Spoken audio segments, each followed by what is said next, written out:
the firefighter saved a girl from a fire. But when he saw the pendant around the girl's neck, what would you do if a simple rescue mission turned into an unexpected reunion with the past? When firefighter John O'Hara saves a young girl from a burning building, he never imagined that the glint of a small pendant would change his life forever. Do you believe in coincidences? I don't. As the fire rages, John sees a pendant around the girl's neck, one identical to the one his missing sister used to wear. Amidst the chaos and despair, an inexplicable connection emerges. Could Lily, the girl he saved, be the key to solving the mystery of his sister's disappearance? The roar of the flames was deafening, but what caught John's attention was the glint of a pendant, reflecting the inferno's light around a little girl's neck. It was a sight that would forever be etched into his memory. John O'Hara, a seasoned firefighter with over 15 years of experience, had seen his fair share of disasters. But something about this fire felt different. The old apartment building was ablaze, thick black smoke billowing out of every window. The heat was intense, waves of it pushing against him as he advanced, fully geared, through the chaos. Unit 3, we need backup on the east side. It's spreading fast. John's voice crackled through the radio. He received a confirmation and continued forward, his eyes scanning for any signs of life. He navigated through the narrow hallway, flames licking at the walls and debris falling around him. The sound of cracking wood and distant screams filled the air. He was trained to focus, to block out distractions, but today his mind wandered for just a moment. He thought of his younger sister, Emily, who had vanished without a trace when she was just a child.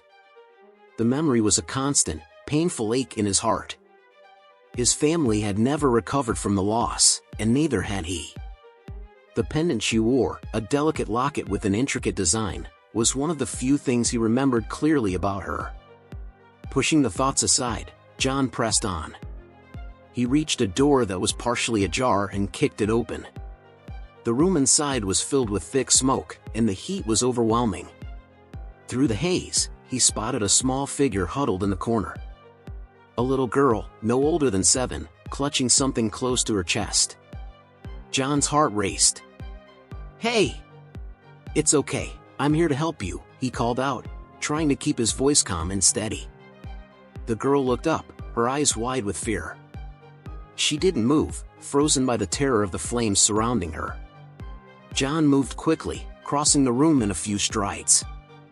He knelt down, extending a gloved hand towards her. "My name is John. I'm a firefighter. I'm going to get you out of here, okay?" His voice was gentle, reassuring. The girl hesitated, then nodded slowly, her grip tightening on the object in her hands. John noticed it then, the pendant. It was a small, intricate locket that gleamed in the firelight. His breath caught in his throat as a wave of recognition washed over him. But there was no time to dwell on it. The ceiling above them groaned ominously, threatening to collapse. John scooped the girl up in his arms, shielding her with his body as he made his way back through the inferno. Each step was a battle against the heat and smoke, but he pushed forward, driven by a surge of adrenaline and determination. "Stay with me, kid. We're almost there," he murmured, though he wasn't sure if she could hear him over the roar of the fire. Finally, they burst through the front entrance and into the relative safety of the street. John staggered out, gasping for fresh air. He gently set the girl down on the pavement, and paramedics rushed over to check on her. He watched as they worked, his mind racing with questions. The pendant. How could she have it? It looked exactly like Emily's. John took off his helmet, running a hand through his sweat-drenched hair. He approached the paramedics, who were tending to the girl. "Is she okay?" he asked, his voice rough from the smoke. "She'll be fine," one of them replied. "Just some minor burns and smoke inhalation. We're taking her to the hospital to be sure." The girl, now breathing more steadily, looked up at John. Her eyes were still wide, but there was a hint of gratitude in them. She opened her mouth to speak, her voice a faint whisper.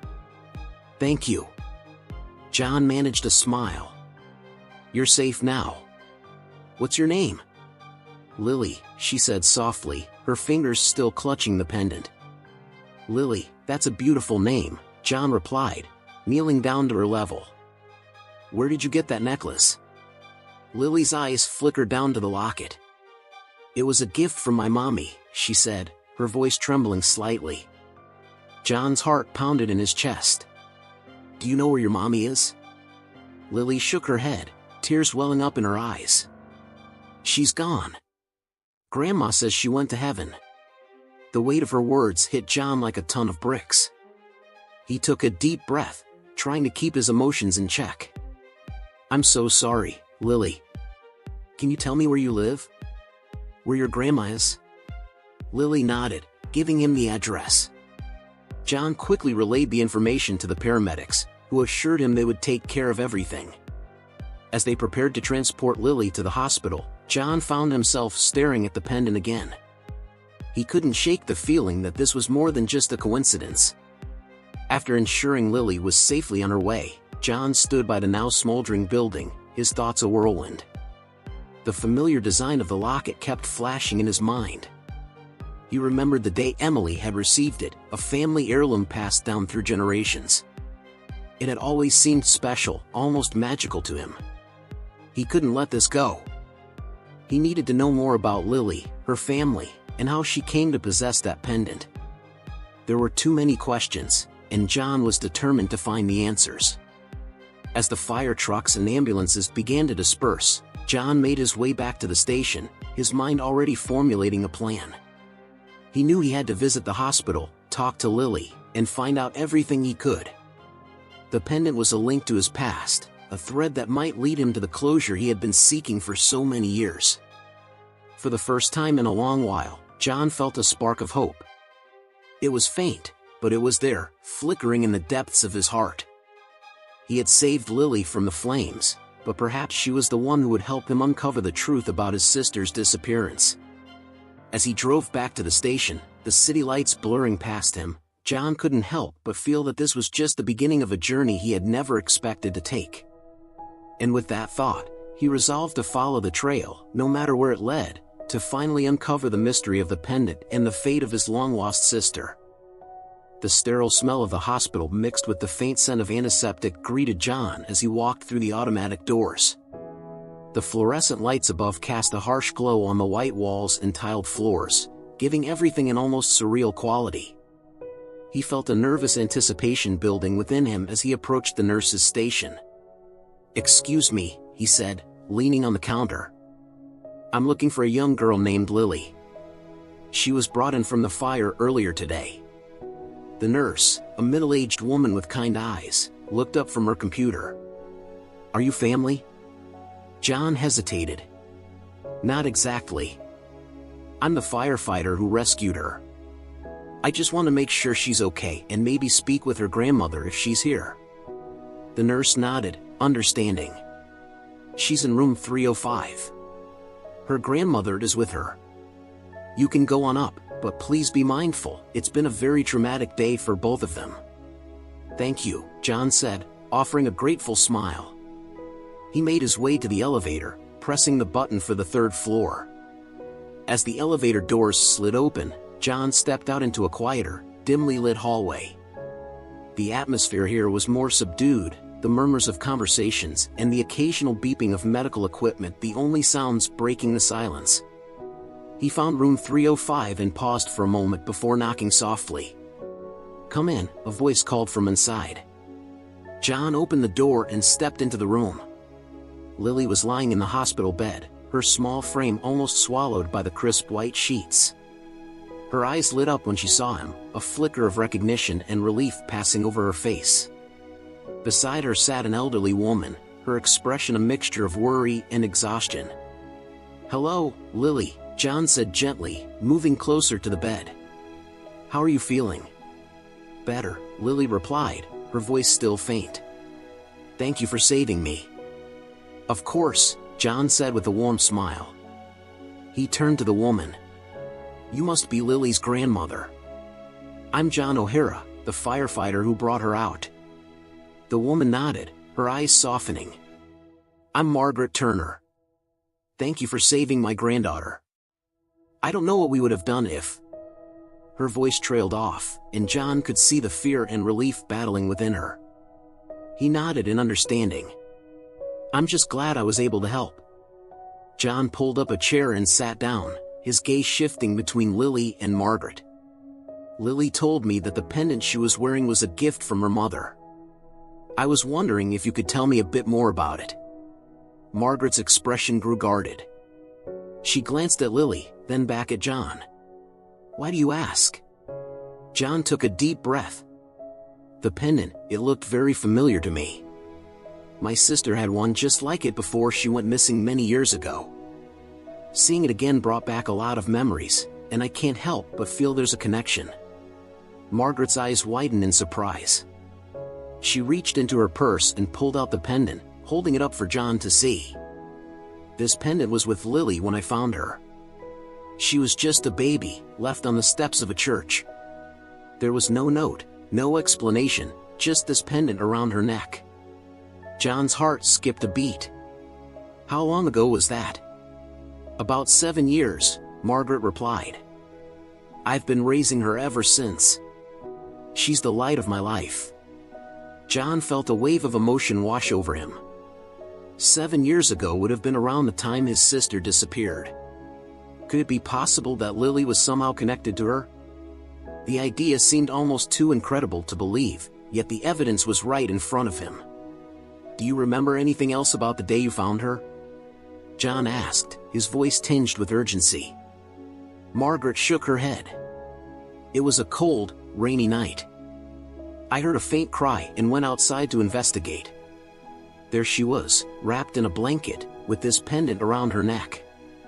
I took her in immediately. I contacted the authorities, but no one came forward to claim her. So I adopted her and have been raising her as my own. John nodded, processing the information. I need to know more about where Lily came from. There might be clues that can help me understand what happened to my sister. Margaret looked hesitant. John, I understand your need for answers, but Lily has been through so much already. I don't want to put her through any more pain. John reached out, placing a reassuring hand on Margaret's. I promise I won't do anything to hurt her. I just need to know if there's a chance that Lily is connected to my sister. If we can find out more about her past, it might help us both. Margaret studied John's face for a moment, then sighed. All right. I'll do whatever I can to help. But please, be gentle with her. She's just a child. I will, John promised. He turned to Lily, who had been listening quietly to their conversation. Lily, would it be okay if I asked you some questions about your pendant and where you came from? Lily nodded, her eyes wide with curiosity. Okay. John smiled, grateful for her bravery. Do you remember anything about your mommy? Anything at all? Lily thought for a moment, then shook her head. No. Grandma told me she went to heaven when I was a baby. John nodded, not wanting to press too hard. That's okay. Do you remember anything about where you lived before you came to live with your grandma? Lily's brow furrowed in concentration. I remember a big house. And a garden with lots of flowers. But it's all fuzzy. John's mind raced with possibilities. Thank you, Lily. You've been very helpful. Margaret looked at John, her eyes filled with concern. What do you plan to do next? I need to dig deeper, John said. There might be records, something that can give us more information. I'm going to visit the orphanage where Lily was found. Maybe they have more details. Margaret nodded. I'll come with you. Lily and I will do whatever we can to help. John felt a surge of gratitude. Thank you, Margaret. Together, we might be able to uncover the truth. As John left the hospital that evening, he felt a renewed sense of purpose. The pendant was a link to his past, and perhaps a key to finding out what happened to his sister. He knew the journey ahead would be difficult, but with Margaret and Lily's help, he was determined to follow the trail, no matter where it led. The sun was setting as he walked to his car, the sky painted in hues of orange and pink. It felt like a sign, a promise of hope. And for the first time in years, John felt a spark of that hope ignite within him. He would find the answers he sought, for his sister, for Lily, and for himself. The next morning, John awoke with a sense of determination. The memories of his sister and the mystery surrounding Lily's pendant filled his thoughts as he prepared for the day. He knew the first step was to visit the orphanage where Lily had been taken after Margaret found her. There, he hoped to uncover records or information that might shed light on Lily's origins. John arrived at the hospital to pick up Margaret and Lily. The sun was shining brightly, a stark contrast to the dark clouds that seemed to hang over their lives.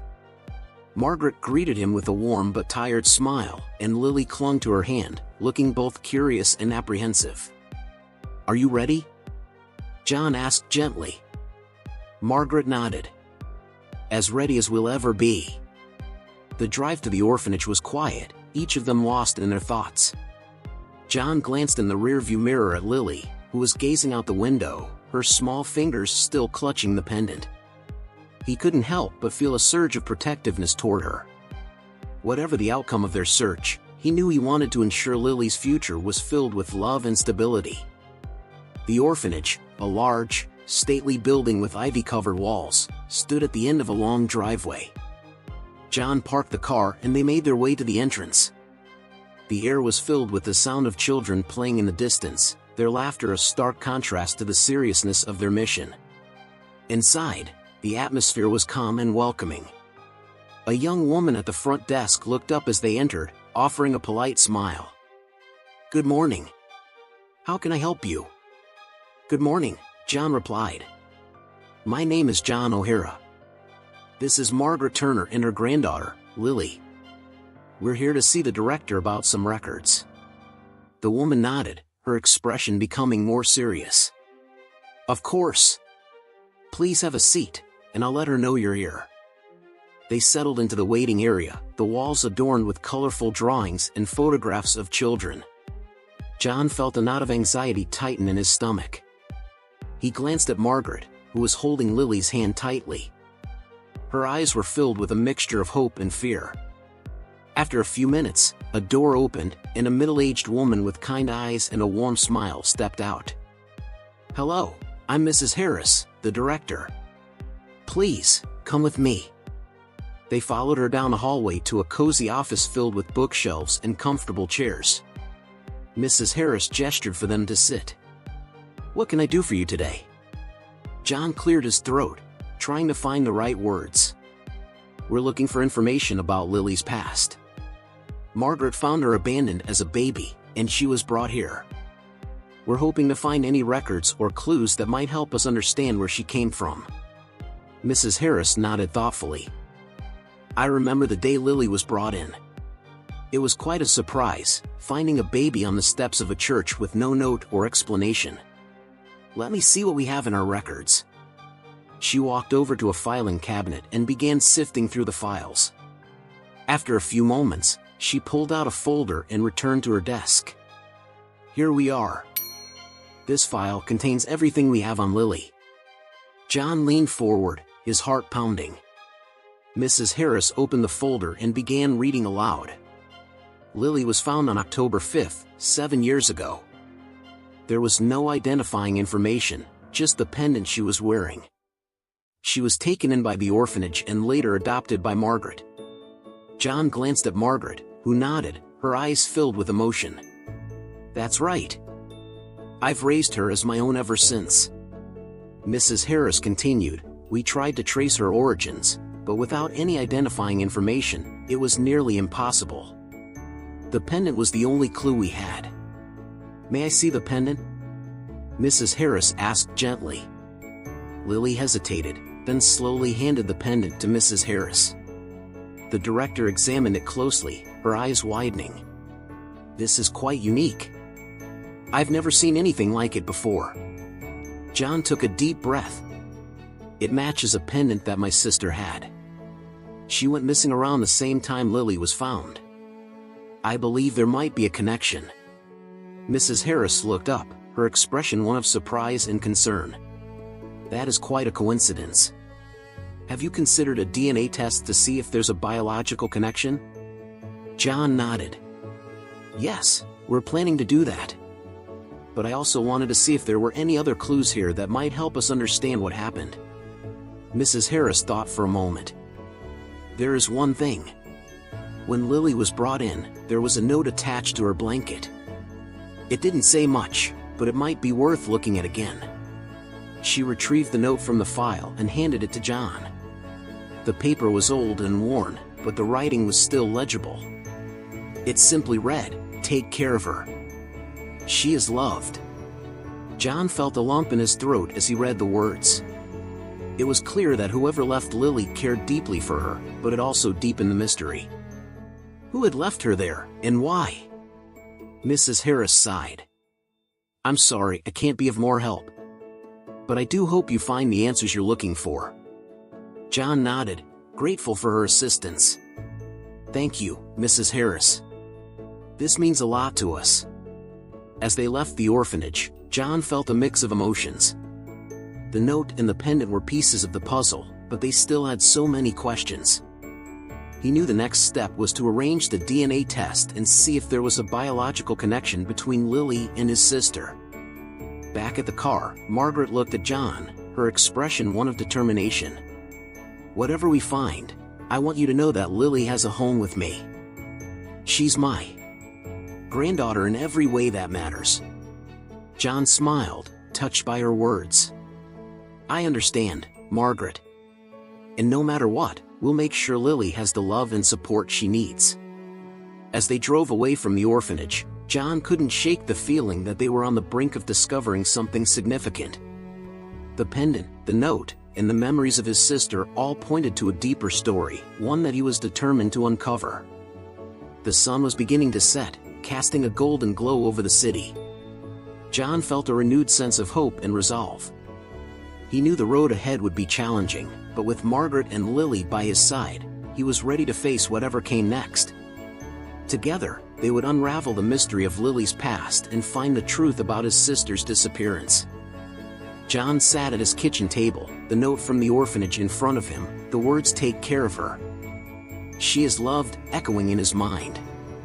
The day had been a whirlwind of emotions and discoveries, but he felt no closer to finding the answers he sought. He knew the next step was to get a DNA test, but something inside him urged him to dig deeper into the other clues. Early the next morning, he called Margaret. Margaret, I think we should visit the church where Lily was found. Maybe someone there remembers something. Margaret agreed, and an hour later, John picked up Margaret and Lily. The drive to the church was filled with a mix of nervous anticipation and quiet determination. The church, an old stone building with stained glass windows, stood at the end of a tree-lined street. It had a serene, welcoming presence, and John hoped it held more pieces of the puzzle. They walked up the steps and entered the church. The interior was cool and quiet, the air filled with the faint scent of incense. An elderly priest was arranging flowers at the altar. He turned as they approached, a gentle smile spreading across his face. Good morning, he greeted them warmly. How can I help you? Good morning, Father, John replied.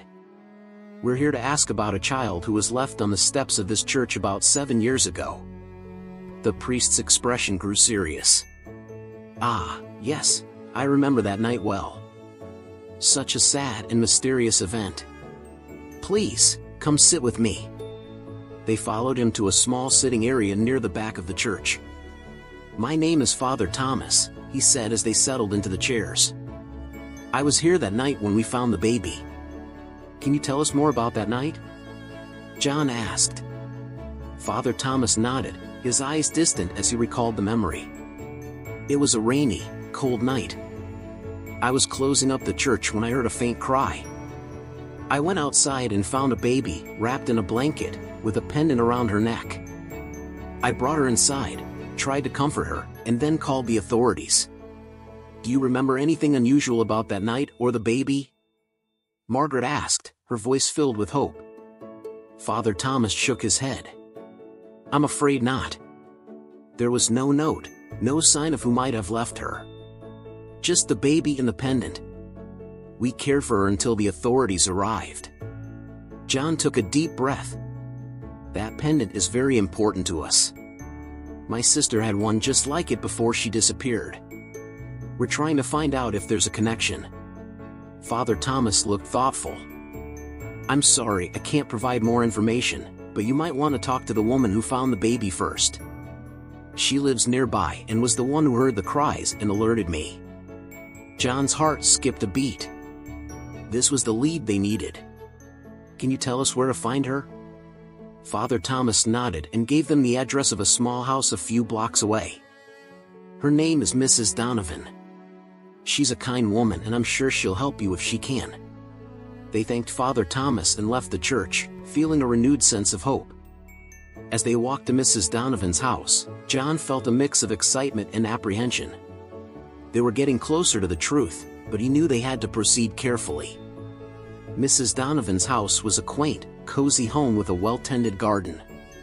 John knocked on the door, and a moment later, an elderly woman with bright eyes and a warm smile answered. "Hello," she greeted them. "Can I help you?" "Good morning, Mrs. Donovan," John began. "We're here to ask about the baby you found on the church steps about 7 years ago." Mrs. Donovan's eyes widened slightly. "Yes, I remember that night. Please, come in." They followed her into a comfortable living room, filled with the scent of freshly baked cookies. "Please, sit down," Mrs. Donovan offered, gesturing to the sofa. John explained their situation, the pendant, and their hope of finding a connection to his sister. Mrs. Donovan listened intently, nodding as she took it all in. "That night has always stayed with me," she said softly. "I heard a cry and went outside to investigate. There, on the steps of the church, was a baby wrapped in a blanket with a pendant around her neck. I picked her up and took her inside the church, where Father Thomas and I cared for her until the authorities arrived." "Do you remember anything else about that night?" Margaret asked gently. Mrs. Donovan thought for a moment. "It was so long ago, but there was something unusual. I remember seeing a car driving away as I approached the church. It was dark, and I couldn't make out the details, but it struck me as odd.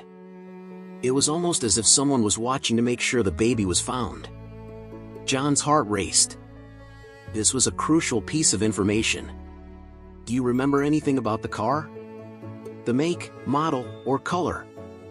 Mrs. Donovan shook her head.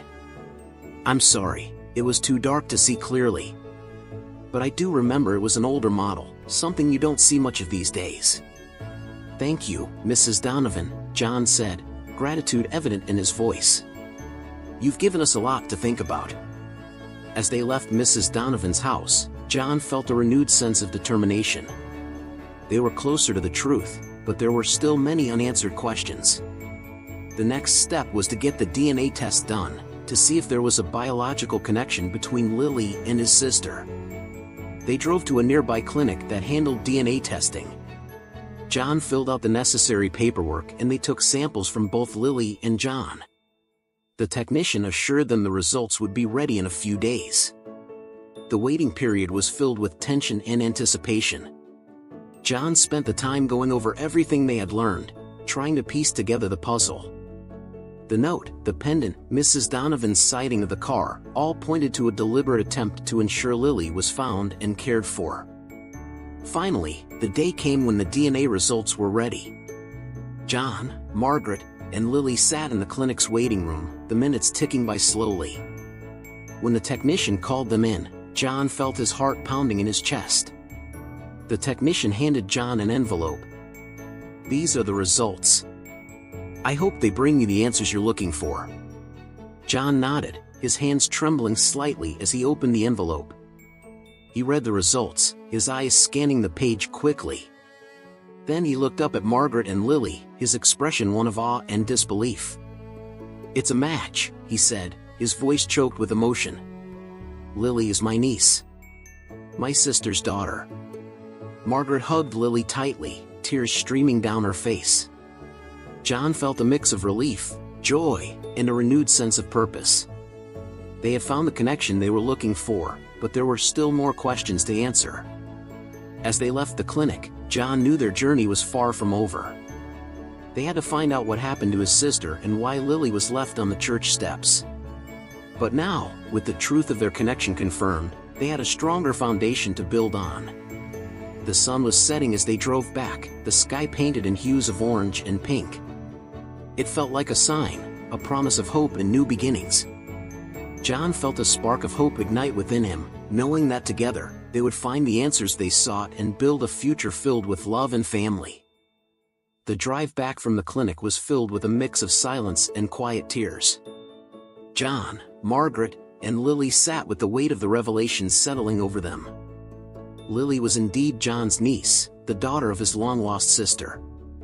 The truth brought a sense of closure but also raised new questions about what had happened all those years ago. Back at Margaret's house, they sat around the kitchen table, the DNA results lying in front of them. John looked at Lily, her innocent face filled with curiosity and a touch of confusion. He knew they had to be careful with how much they revealed to her. "Lily," John began gently, "there's something important we need to talk about. You know how we've been trying to find out more about your past?" Lily nodded, her eyes wide and attentive. "Well, the tests we did at the clinic show that you're my niece. That means your mommy was my sister. You're a part of my family." Lily's eyes widened with surprise. "Really? You're my uncle?" John smiled, feeling a surge of love and protectiveness. "Yes, I am. And that means we're connected in a very special way." Margaret reached out and took Lily's hand. "You've always been my granddaughter, and that won't ever change. But now, you have an even bigger family that loves you." Lily's face lit up with a shy smile. "I like that. I like having a big family." John felt a lump in his throat, his heart full. "We still have some things to figure out, but I promise you, we'll do it together. You're not alone." Over the next few days, John, Margaret, and Lily began to settle into a new routine. John spent more time with them, helping around the house, playing with Lily, and getting to know her better. He marveled at her resilience and her bright spirit, traits that reminded him so much of his sister. One evening, as they sat in the living room, John decided it was time to share some of his memories with Lily. He pulled out an old photo album, the cover worn and faded. "I want to show you some pictures of your mommy," he said softly. Lily scooted closer, her eyes filled with curiosity. John opened the album to a picture of his sister, Emily, when she was about Lily's age. "This is your mommy when she was little. She was brave and kind, just like you." Lily traced the outline of her mother's face with her finger. "She looked so happy." "She was," John replied, his voice tinged with emotion. "And she loved you very much. Even though she couldn't be with you, she made sure you were safe and cared for." As they looked through the album, sharing stories and memories, John felt a sense of peace. He was finally able to give his sister the recognition she deserved and honor her memory by being there for Lily. But there was still one more piece of the puzzle they needed to solve. They had to find out what had happened to Emily and why she had left Lily at the church. John decided to visit the police station to see if there were any old records or leads that might have been overlooked. At the station, he met with Detective Ramirez, a seasoned officer who had been on the force for decades. John explained the situation, showing him the DNA results and recounting the story of Emily's disappearance and Lily's discovery. Detective Ramirez listened carefully, then nodded. "I remember your sister's case. It was one of those that haunted us because we never got any solid leads. But now that we have this new information, it might be worth taking another look." Ramirez pulled out the old case file and spread the contents across his desk. John felt a wave of nostalgia and sadness as he looked at the photos and reports. They went through the details, piecing together the timeline and the few clues that had been gathered. "Look at this," Ramirez said, pointing to a note in the file. "There was a report of a suspicious vehicle near the area where your sister was last seen. The description matches the car Mrs. Donovan saw that night at the church." John's heart raced. "Do you think it's connected?" "It's possible," Ramirez replied. "We can run the plate number again, see if anything comes up." A few days later, John received a call from Ramirez. "We found the owner of the car. It was registered to a man named Thomas Clark. He has a history of minor offenses, nothing major, but he lived near the area where your sister was last seen." John's hands trembled as he listened. "Do you think he could have been involved?" "It's hard to say," Ramirez said cautiously. "But it's a lead. We can bring him in for questioning, see if he knows anything." The questioning of Thomas Clark revealed a crucial piece of information. Clark admitted to being involved in a small-time gang that operated in the area back then. They had crossed paths with a young woman who had a baby and was trying to escape a dangerous situation. They had helped her find a safe place for her child before she disappeared. "She was desperate," Clark confessed. "She said she couldn't let them find her or the baby. She made us promise to keep the baby safe." John felt a mixture of relief and sadness. Emily had been trying to protect Lily from something or someone. "Do you know where she went?" Clark shook his head. "No, after that night, we never saw her again. We heard rumors she was trying to get far away, start a new life, but we don't know what happened." As John left the police station, he felt a sense of closure. They might never know exactly what had happened to Emily, but he knew she had done everything she could to protect Lily. He walked to his car, the evening sky turning shades of purple and gold.